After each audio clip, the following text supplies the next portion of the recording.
All right, kids, we're finally doing it, so buckle up. We're talking about everybody's favorite and least favorite genetic SNP or mutation, MTHFR. So, Amy, I would like to open with this. What would you call MTHFR, first of all? Would you call it a SNP or a mutation? Because I have a very passionate stance on this, but I want to hear it from you first. I don't think I would call it a mutation. I think, again, I would call it like a SNP or like a there's different variants. I think, again, mutation sort of gives the vibe that it's going to be problematic. You're doomed. You're hosed. Right. Yeah. You're an X-Man and you're isolated from society and you have to go to Xavier's special school. Yeah, I think that a lot of the verbiage that I hear around MTHFR is maybe really disappointing. Fear-mongery, at least. Dangerous. Again, I pulled this out, which again, like, it wasn't overly helpful. I looked at it for like 5 minutes, but Ben Lynch's book, Dirty Genes, I have. Even like the title of the book gives me a little bit of the ick. And again, I feel like you said you heard Ben Lynch do a talk and it was really like well done. And again, I think he's smart, but the title of that book gives me a little bit of the ick. I will say, like, ooh, it feels a little intense. I think that's the best way that we could start this episode, is saying that the MTHFR world is very intense and very, again, fear-mongery. And here's the thing, too, is this is beautiful marketing in a way. Like evil, to be sure, but beautiful marketing, because I pulled up some stats. So the two main MTHFR SNPs, I usually call them SNPs, but I like variants also. Mm-hmm. The two main ones, so C677T and A1298C, are super duper ultra mega common. So for the C677T, just brief recap, people. So for every gene in your body, you have two copies. You got one copy from your mom and one copy from your dad. If you have a variant or a SNP in both of those copies, you're said to be homozygous for that SNP. If you have the SNP in one copy and what they call the wild type in the other SNP, then they would call that heterozygous. But anyhow, so the heterozygous SNP for both of the MTHFR SNPs are about 44 or 45% in Caucasian people. So look at your white friends, and half of them almost are going to have either of these two SNP variables. And then about 9% of Caucasian people are homozygous, meaning they have both SNPs for C677T, and 12% are homozygous for the A1298C. So these are super, super, super common. But here's the thing. If you can scare the crap out of people over something that they most likely have, you're going to sell a fuck ton of stuff, whether it be your fancy schmancy vitamin or your book or your program or your webinar or your whatever. So it's this perfect situation. It's almost like if you could make people terrified about sleep, 100% of people sleep. So you're going to make buck just because of the numbers. It's like, of course, people are going to flock to that webinar or that book, and they're going to want to know, why is sleep killing them or why is sleep toxic? So I want to start that out, is that these SNPs are super, super common. I was acutely enchanted by this world for a year or two, and I did like the 23andMe type testing on basically every patient for about 2 years. I only saw one person in all of the 2 years who didn't have either of the MTHFR SNPs, and she was one of my more difficult clients to work with, and I wasn't profoundly able to help her, quite frankly. So interesting little food for thought, but yeah, super common. And frankly, I distanced myself from this world because I started realizing, A, I was not getting good clinical outcomes using this fancy schmancy, customized for your genes kind of information. And B, I was noticing that people were getting scared and freaked out. Because again, like, you're telling them the problem is your genes. And you're not going to change your genetics anytime soon. So you basically just feel like you're hosed. Yeah, it is super intense when you are saying, like, it's just a part of you and there's really not much you can do. And I think that when I work with people that know they have an MTHFR, either they're heterozygous or homozygous, there's this air about it where it's like, I'm MTHFR, and it feels like this big really reveal. Big deal thing every time it's brought up. And again, maybe if you're homozygous and you notice certain things about different supplements and how you tolerate them, like there could potentially, if you have the more intense varieties, that it could be a bigger thing to explore. But I would say it's so interesting because it's another example of a situation where people are getting so granular that they're missing just huge pieces of their puzzle. And someone will be like, I have MTHFR, and they're so focused on these genetic SNPs, but then they're not getting enough to eat. They're not sleeping. They're not doing fundamental things. And it's like, you can't even think about MTHFR SNPs, in my opinion, until you've gone down a lot of other routes that most likely would take care of any problem that would come up related to MTHFR.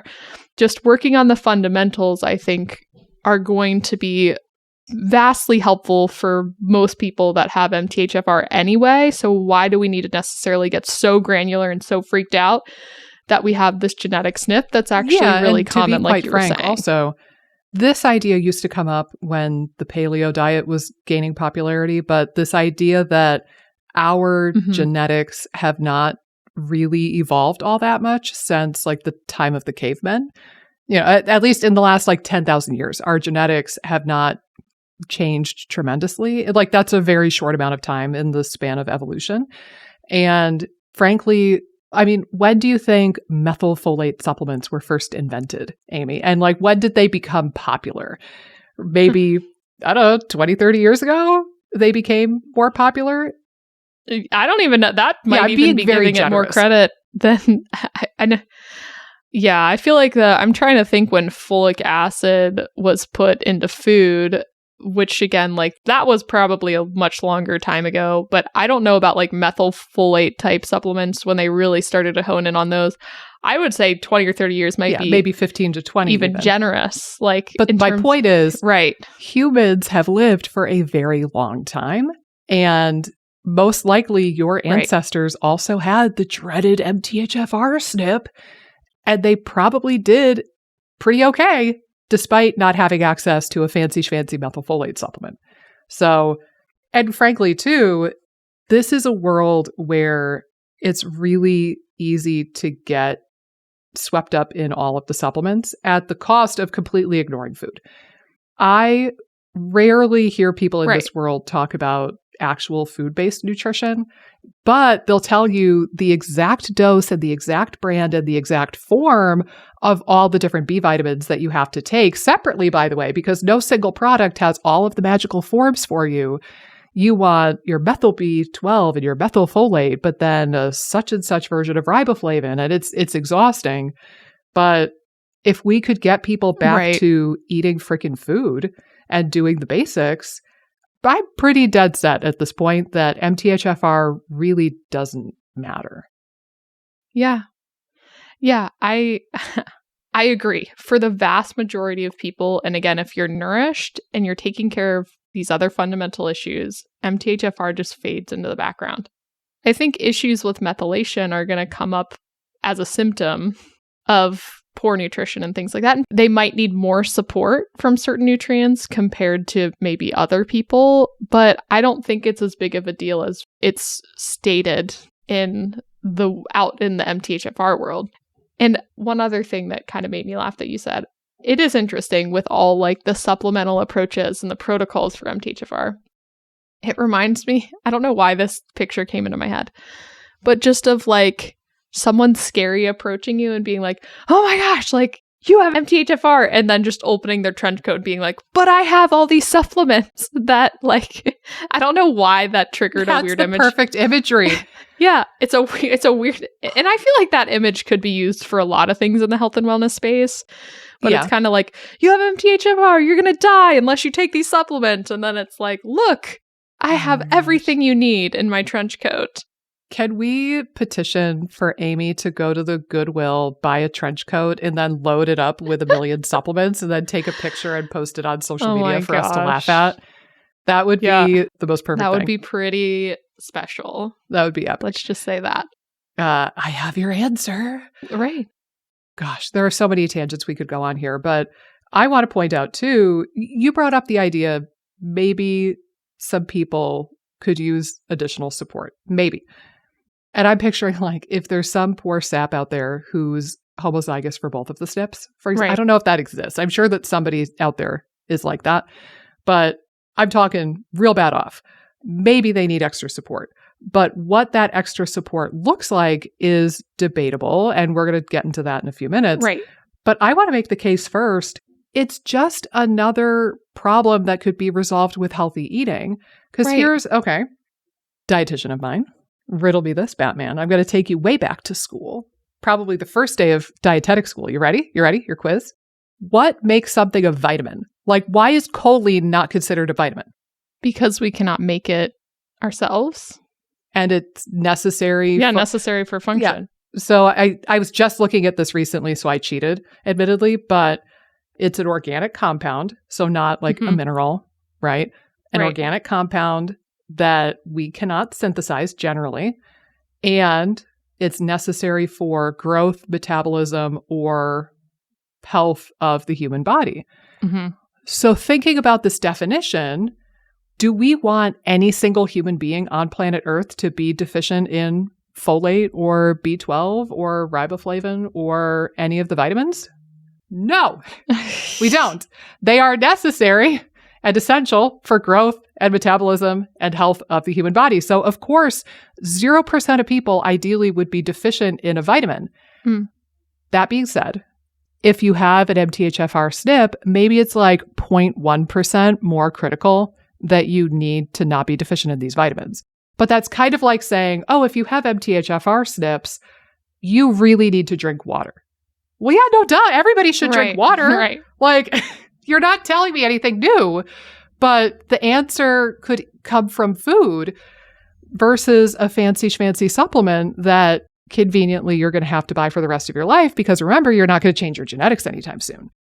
Yeah, it's interesting too because some of the interventions, maybe taking really high doses of methylfolate, which I've seen with different clients, it does seem to deplete other nutrients. I know that there's kind of an argument that overdoing it and just kind of being like, well, I have issues synthesizing it. I'm going to just blast my body full of methylfolate, and that just doesn't work. I think, again, it's not going to be a sustainable solution, and it depletes other nutrients and can cause other problems. And again, I think that we run into issues like that with other nutrients too. That brings more to the case of trying to do this from a food standpoint versus from a supplement standpoint. It's much easier to have a more balanced approach where you're getting other micronutrients that are going to be essential for helping with methylation instead of just basically burdening the system now with a huge amount of one nutrient. Again, I think we don't really understand sometimes how important the synergy of nutrition is until issues start happening when you overload things with one nutrient. And I think especially, well, not even especially, but B vitamins certainly work together, right? Mm-hmm. Like if you look at the Krebs cycle alone, I mean, which B vitamins are in there? Like B1, B2, B3, B5, maybe others that I'm forgetting. Or you look at like the homocysteine and the methylation kind of pathways, and they're utilizing folate, yeah, but also B12 and maybe some zinc and maybe choline and like B6 down the CVS kind of chute. So it's to overload your body on one of these in a way that is grossly over the top just feels inherently kind of silly. And yeah, we're certainly not getting the synergy that we would through food. And honestly, I think that there's something to be said for other nutrients too. So, we're talking about some synergy between B vitamins, for example, but, we've talked about this in other episodes that minerals can compete with each other if you take weird high doses of them. Like if you super load your body with zinc, You're going to inhibit your ability to absorb copper and iron and calcium and magnesium. So I don't think this is a conversation that is specific to MTHFR and like this world, but it's the same sort of theme that you don't necessarily want to superload yourself with 1 or 2 nutrients and create these weird imbalances in the body. And I don't know if you've heard of this, by the way, but there's something that's talked about in this world called folate trapping. It sounds really familiar. I'm sure I've read about it in the past. I can't really remember what it is, but yeah, give me an overview again, and maybe it'll ring truer. So I'm a little rusty, but I think that folate trapping was when you take a shit ton of folate and you don't have enough B12. And that it's like folate would normally pass the methyl group to B12, I think. And I think the idea is that if you don't have B12 to be the receiving end of that transaction, the folate gets stuck in like this weird limbo. I don't know. I forget how to explain it, but there is a known thing in this world where you don't want to take a megadose of methylfolate without some B12. But perhaps segueing into what a reasonable MTHFR protocol or strategy might be. Like, say we spent the first half of this episode saying, this really doesn't matter. It's not a big deal. You don't need to worry about this. But what if our more OCD freaked out people at home are like, but like, I know mine is special. Gosh darn it. How can we satisfy those people at home who really, really, really want to have some sort of like MTHFR protocol? Having nutrition on board that supports methylation in general is going to be really helpful. And again, this is something I know we talk about. We really like Chris Masterjohn's sort of angle with MTHFR specifically, and he has a lot of great stuff in other areas of nutrition, but his approach is generally MTHFR is less of an issue if you support nutrition as a whole, just kind of what we're saying. He does give specific nutrients to pay attention to. Well, I know one of his videos, if you just go to YouTube and type in Chris Masterjohn MTHFR or Chris Masterjohn methylation, you'll pull these up pretty easily. But he has one video, I don't remember which one it is, but he has a video titled something to the effect of your MTHFR SNP is just a riboflavin deficiency. Yeah. And I cracked up at that clickbaity ass title, but he makes a really valid point. When you're talking about something like this, like an altered or a variant gene, you need to ask, why would that be a bad thing? Like, what does that altered version of the gene actually do to the enzyme, and how does that affect its function? So he was talking about this in that video, that the MTHFR SNP is problematic because it makes the MTHFR enzyme less able to bind to riboflavin, which is its cofactor. And that's why it doesn't work as well. So if you have an MTHFR SNP, you really, really, really, really don't want to be deficient in riboflavin, remembering that like nobody should be deficient in riboflavin, but whatever. You really, really, really, really don't want to be deficient in riboflavin. And maybe you even want to overshoot the RDA a little bit and just make sure that you're kind of flooding the system with plenty of that cofactor so that the binding that you do get is efficient. And if you have an enzyme that's not super great at its job, you don't want that enzyme to ever have to be waiting around because it doesn't have riboflavin. Right. You don't want like multiple breakdowns, so to speak, or multiple like barriers of getting that enzyme to work. Well, or I'm kind of picturing, you know, to add to the parade of metaphors and analogies that we've used over the years on this podcast, if you had like a house builder person that's building you a house and they were kind of so-so on their job and they were kind of slow to begin with, you wouldn't want them to be on the job site getting paid, but waiting around for a few hours for the shipment of bricks to come in. Right. Like you would want to make sure that that person has all of the bricks they need at all times so you can maximize their time on the clock and get your damn house built. And I feel like MTHFR waiting around hoping to get some riboflavin is kind of analogous to that. But yeah, I mean, I guess you could just bypass the SNP altogether and take folate, which is the end product for the reaction. And that's the sort of normal thing that people talk about doing with methylated folate. But I think it makes more sense to supplement or get through your diet the cofactor, which is riboflavin, first and foremost. Now, can I share, because I recently watched these videos, so if I may, I'm going to share more of the bits of his protocol and then we could chew on it a little bit. Yeah. So riboflavin is big. He talks a lot about choline also. And he has gone as far as to say that MTHFR SNPs double your need for choline from your diet because you start methylating with choline instead of with folate, which I thought was an interesting point. But Chris Masterjohn has recommended 4 to 5 egg yolk equivalents per day.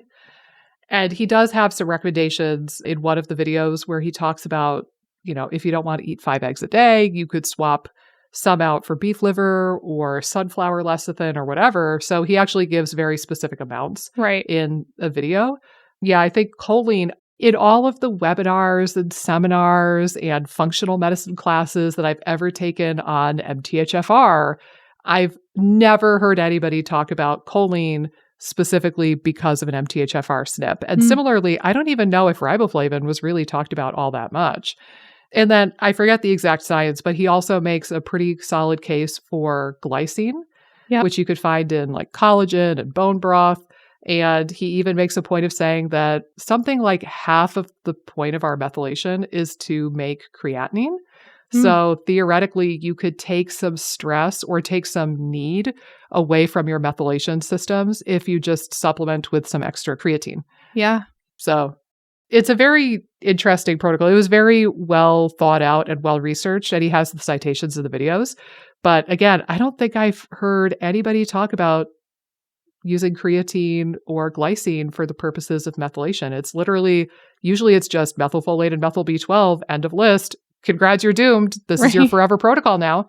Right. It's like 2,000, 4,000 milligrams of methylfolate. Again, I think his approach is good. And I do think he has like a PDF you can download too on his website with just similarly what you're describing if you want like just sort of more of like a written list. But yeah, I mean, it's a balanced approach. And I think people are going to have much more success with more of a balanced approach when it comes to something like this. And like with everything, I think that is, if you want to extract anything from most of our podcasts, taking a balanced approach is probably your best bet. If it sounds crazy or it sounds too good to be true, it probably is. Right. So yeah, again, his stuff's great. And I think his understanding of biochemistry is really great. Some of it, again, I'm like, whoa, I need to like rewatch that to make sure I'm understanding this right and understanding exactly what he's saying. But again, like he's really good in certain areas. And I think these particular recommendations are really good. And if you think about it too, the nice thing is, I don't think that these recommendations would be harmful for anybody. Right. Right? Like we talked about the idea that if you take too much folate and you don't have other nutrients to compensate, like that could potentially be problematic. Or I have worked with a lot of what I affectionately call sensitive Sallies, people who react to every supplement and every herb and they're crazy sensitive. Those people can't take methylfolate. Right. They will absolutely fall apart or do weird things to their brain chemistry if they take methylfolate. So there's a large group of people who can't do the normal protocols, but they could probably do something like glycine or try to get more riboflavin-rich foods or more choline-rich foods, and that would be okay for them. So it's nice in that sense too. I will also say he made an excellent point more recently, even. I think that this was a post of his, I saw it on Facebook in either November or December, but I visited it more recently. He gave us good reason to get back to the unsexy basics, like we talk about in every freaking episode of this podcast. So he made the point. So Gary Brecka was on the Joe Rogan podcast, and Chris Masterjohn did a really well done kind of blow by blow of all of the incorrect things that he said on that podcast episode. It was like a 40-minute long YouTube video. You could go watch the whole thing. He had a Facebook post on his Facebook page about it as well. And that's where I caught a glimpse of this. He brings up this idea that, and I guess I never paused to think about this. He said, where do you normally get your methyl donors from? And I thought, I never thought of that. right? Like, again, your ancestors didn't have methylfolate and methyl B12 and SAMe, so they had to get their methyl donors from somewhere. So where the F did they come from? Glucose. Right. Which makes you think, oh, all of these methylation issues and these people who are so overly sensitive to methylation, either in a good or bad way, right? Like the person who takes methylfolate and their brain comes to life and their depression is lifted and they sleep like a champion for the first time in their life, or the people who take methylfolate and they absolutely fall apart or they get weird ass reactions from it. I feel like both of those people could look to something as simple as blood sugar and not cutting out carbs to a point where your metabolism freaks out, but also not overdoing simple carbs and simple sugar and having, again, a balanced approach when it comes to blood sugar. I really wonder if that would be the ultimate cure for an awful lot of these methylation problems. I agree. Again, it's going to the extremes where you're usually going to run into trouble with blood sugar. Again, if you're not getting enough nutrition, blood sugar kind of goes to hell. If you're going carnivore or keto, which I think is really popular in groups that are concerned about MTHFR, your blood sugar is going to go to hell. So it is really interesting that he made that point. Because again, I think a lot of people in the wellness space don't have great blood sugar regulation and could benefit by focusing in on just ensuring that they have optimal blood glucose levels. Well, and it's funny the way that you worded it. You said that a lot of people in the wellness space don't have great blood sugar regulation. The ironic thing is that probably most people who are on keto or carnivore or even something like paleo, they probably would tell you that they have excellent blood sugar because they're so restricted that they're no longer relying on their regulatory systems. They are using a Band-Aid to force their blood sugar down. That's something completely different. Like just because you force your body to have lower blood sugar through dietary manipulation, that doesn't mean that your body is skilled at regulating blood sugar. Those are two totally different things. I am much more impressed by people who can go out and have a scoop of ice cream every now and then, and it doesn't totally destroy them. Right. Food for thought. If you're sitting at home thinking, I have excellent blood sugar because I'm on keto. I mean, like, I don't know, man. You do you, but I don't know if I would use that diagnostically in this case. I want to dispel one more myth. I know we're jumping all over the place, and that's maybe in part because this is a topic that's kind of our MO too in general. Well, yes, A, it's our MO, but B, I will say, I don't think this is a topic that either of us are exceptionally passionate about. But Very true. We are recording this episode because we know it's something that a lot of people are curious about. And we know that it's a thing that gives a lot of people a great deal of stress and health anxiety. And we want to dispel the myths and the rumors. And we want to get you doing something that's actually going to be beneficial and healthy for you. But another myth that I think is so fascinating, and Chris Masterjohn brought this up in the Gary Brecka video, but I had known this from years ago too. Amy, do I have permission to blow your mind right now? Are you ready? Yes. Absolutely. Okay. MTHFR has nothing to do with whether or not you can take folic acid. Ooh. I mean, I don't know if you do this already, but MTHFR has nothing to do with folic acid. Do I need to say it louder for the people in the back? There's a different enzyme called DHFR, and that is the enzyme that takes synthetic folic acid and converts it into hold on, I literally have here. I took this out of my binder from a seminar I took like 10 years ago. So converting folic acid into dihydrofolate. That is the job of DHFR, and it is quite a bit upstream from MTHFR. And I will say, I've looked to see if people have DHFR SNPs. I know that they do exist. They are way less common than the oh-so-common MTHFR SNP. So if you're freaked out about whether or not to take folic acid, or if you have to avoid foods that are fortified with folic acid, I wouldn't lose your mind over it. I mean, I think if you could try to find a vitamin supplement or a food that has actual real folate in it, I think that would be wonderful. Always choose like the cleaner, better quality stuff when you can. But if you want to have some Cheerios that's fortified with folic acid, or, like the nutritional yeast products that are fortified with a million bajillion B vitamins, don't worry about it. It's probably fine. And actually, Ruschio, to his credit, he had a video, I think not that long ago. Just in general, folate is something that I see fairly commonly is low in people's chronometer data that I review. So I know I struggle with that. It is something where, I do think it's really essential to get folate in the diet. So working on that, I think, is pretty important. And again, however you try to me, it might be better that you get a little bit of folic acid, whether it's processed foods or something like that, if you're meeting your needs a little bit better, than trying to totally avoid that and having a deficiency. I think that there's kind of probably some benefit to that too. Yeah, I agree with you. I think that if you're left between potentially having a deficiency or getting some through folic acid, heaven forbid, I think that's probably fine. Right. And that was actually one of the points Chris Masterjohn talked about with the Gary Brecka episode that he critiqued, because Gary Brecka said that folic acid doesn't work and it doesn't reduce the rate of neural tube defects. And Chris Masterjohn was like, yes, it does. Yeah.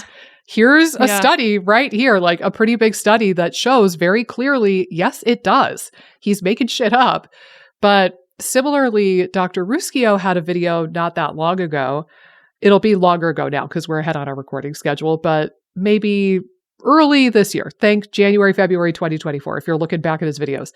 And I don't remember the title, but he mentioned that there was a study looking at risk of stroke, and it showed that MTHFR carriers were 30% less likely to have a stroke if they were taking folic acid. The dreaded folic acid. I know. Oh my God. So this is another one that really needs to be put to rest.